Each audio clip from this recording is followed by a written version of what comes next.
Bismillahirrahmanirrahim. Assalamualaikum warahmatullahi wabarakatuh.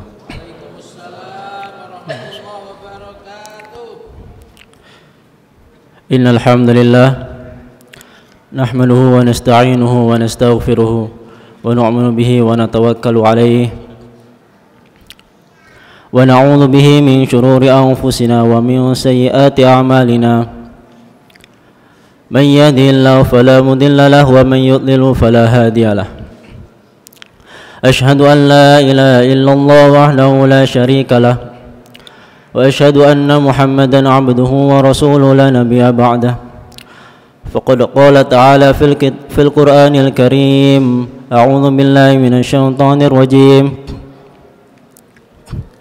ومن أحسن قولا ممن دعا إلى الله وعمل صالحا وقال إنني من المسلمين قال رسول الله صلى الله عليه وسلم من أحيا سنتي فقد أحبني ومن أحبني كان معي في الجنة أو كما قال رسول الله صلى الله عليه وسلم. Hadirin jamaah salat tarawih yang dimuliakan oleh Allah Subhanahu wa taala.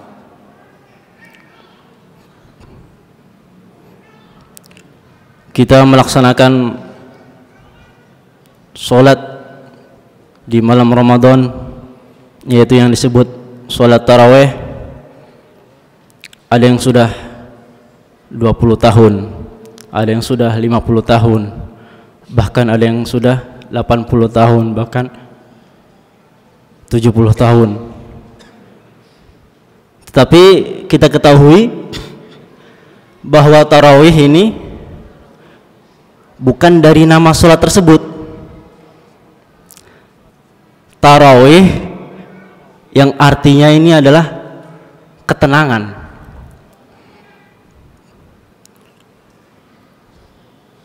Dari awal kata bahasa Arabnya rawaha yurawwihu tarwihah, artinya ketenangan. Kok bisa disebut ketenangan? Maka para ulama mengatakan aslinya ketika zaman Rasulullah SAW salat tarawih ini belum dinamakan tarawih. Dulu pada zaman Rasulullah SAW hanya disebut salat di malam Ramadan, hanya itu saja. Maka ketika berlanjut hingga zaman Sayyidina Abu Bakar, setelah zaman Sayyidina Abu Bakar, zaman kekhalifahan Sayyidina Umar, baru dinamakan tarawih. Dari asal kata rawaha yurawwihu tarwihah, yang artinya ketenangan, atau bisa disebut juga santai. Maka sholat tarawih ini cenderung ini santai, bukan cepat-cepat. Kalau cepat-cepat namanya bukan tarawih, bukan tenang namanya, bukan santai.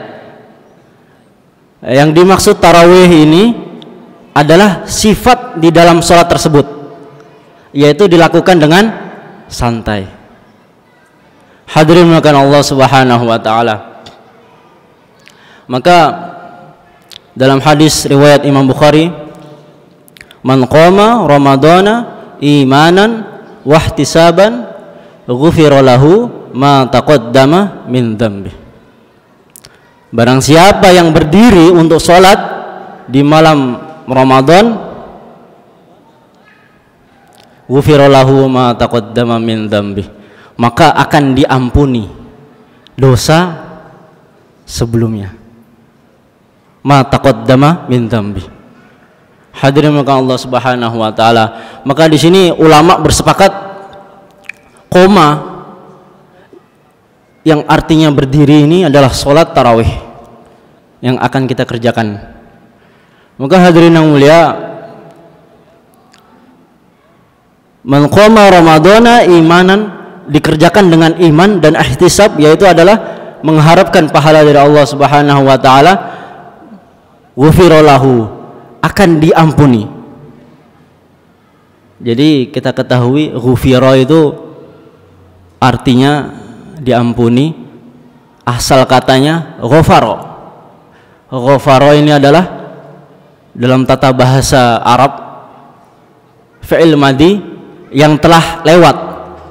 Ghafarallahu, maka Allah telah mengampuni, maka dimajhulkan ghufira, dhamma awaluhu wa kusira qabla akhirih, dhammah awalnya dan dikasrah sebelum akhirnya, ghufira, diampuni, telah diampuni.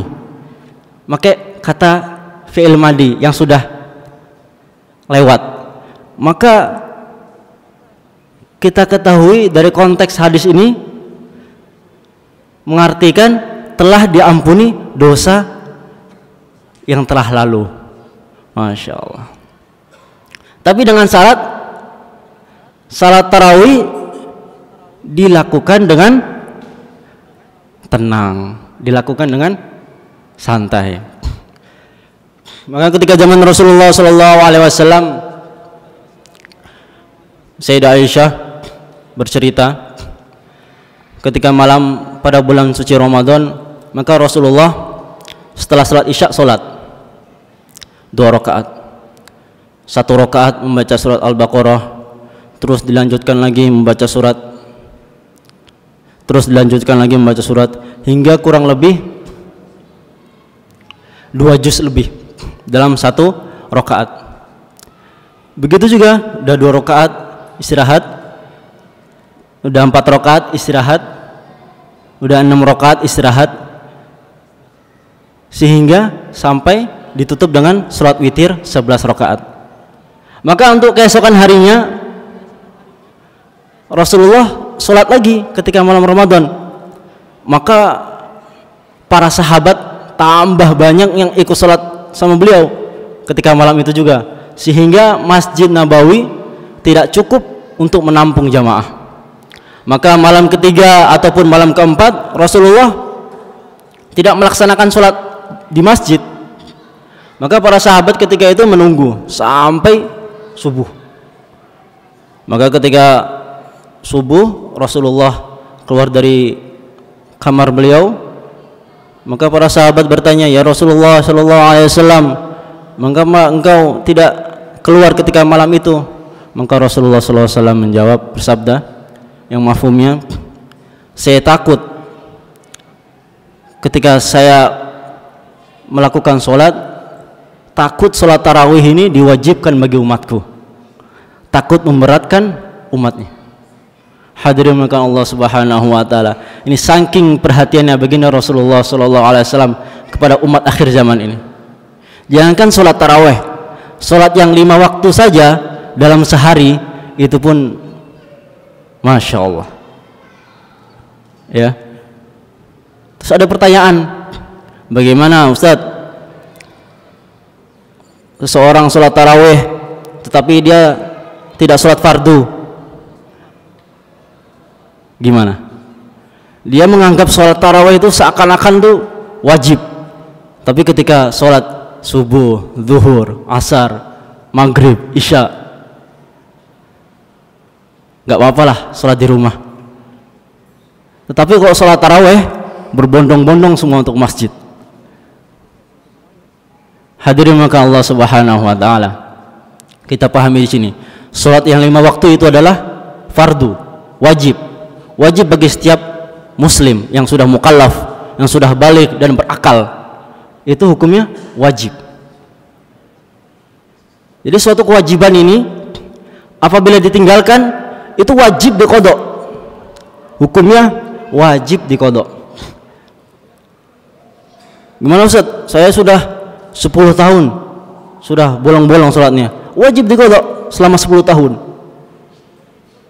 Hadirin maka Allah Subhanahu wa taala, sehingga para ulama saking memperhatikannya sholat umat ini, waktu-waktu yang ada apabila seseorang ini mempunyai qodok sholat itu wajib dipakai untuk mengqodok sholatnya, kecuali waktu makan, waktu tidur, waktu istirahat, dan waktu buang hajat.